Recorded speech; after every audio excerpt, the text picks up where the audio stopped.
আসসালামু আলাইকুম এভরিওয়ান। আজ আমি আপনাদের বেগুন দিয়ে নতুন একটি রেসিপি তৈরি করে দেখাবো। এই রেসিপিটি আপনারা বিকেলের নাস্তা হিসেবেও তৈরি করতে পারেন। তো প্রথমেই দুটি বেগুনকে গোল গোল করে পিস করে নিয়েছি। দিয়ে দেব স্বাদমতো লবণ, 1 চা চামচ জিরের গুঁড়ো দিয়ে বেগুনগুলোকে ভালোভাবে হাত দিয়ে মেখে নিচ্ছি। আমি এখানে আর কোনো রকম মশলা দিই নাই, শুধুমাত্র লবণ আর জিরের গুঁড়ো দিয়েছি। তো আমার বেগুনগুলোকে ভালোভাবে মেখে নেওয়া হয়ে গেছে। তো নেক্সটে বেগুনের পিস নিব। বেগুনের পিসটিকে বেসন মাখার সাথে মিশিয়ে নিব। দেখতেই পাচ্ছেন আমি কিভাবে বেগুনটিকে বেসনের সাথে মিশিয়ে নিচ্ছি। আর আমি এখানে বেসনগুলোকে অফ ক্যামেরায় করে নিয়েছি। আমার এই বেসন মাখার ভিডিওটি ইউটিউবে দেওয়া আছে।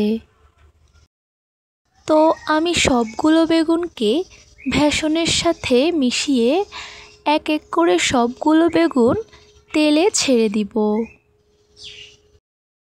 আমার সবগুলো বেগুন দিয়ে দেওয়া হয়ে গেলে বেগুনগুলোকে ভালোভাবে উল্টিয়ে পাল্টিয়ে নিব।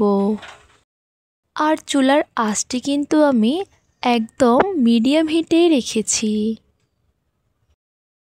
আর এই বেগুনের চপগুলো কিন্তু খেতে ভারী মজার।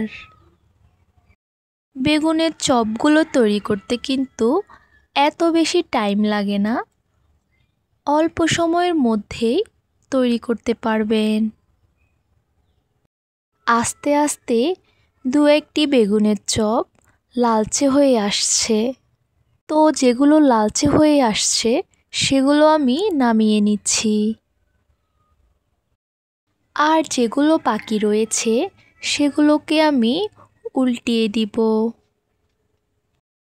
যখন বাসায় কিছুই থাকবে না তখন কিন্তু এই বেগুনের চপটি বানিয়ে নিতে পারেন। আর বেগুনের চপগুলো একবার খেলে কিন্তু বারবার খেতে ইচ্ছে করে। বেগুনের চপগুলো কিন্তু লালচে হয়ে আসছে। তো আমি এক এক করে বেগুনের চপগুলোকে নামিয়ে নিব।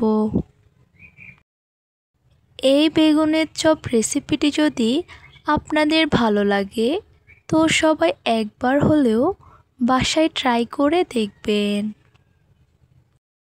তো সবগুলো বেগুনের চপ ছেঁকে নেওয়া শেষ। ফাইনালি বেগুনের চপ তৈরি করে ফেলেছি।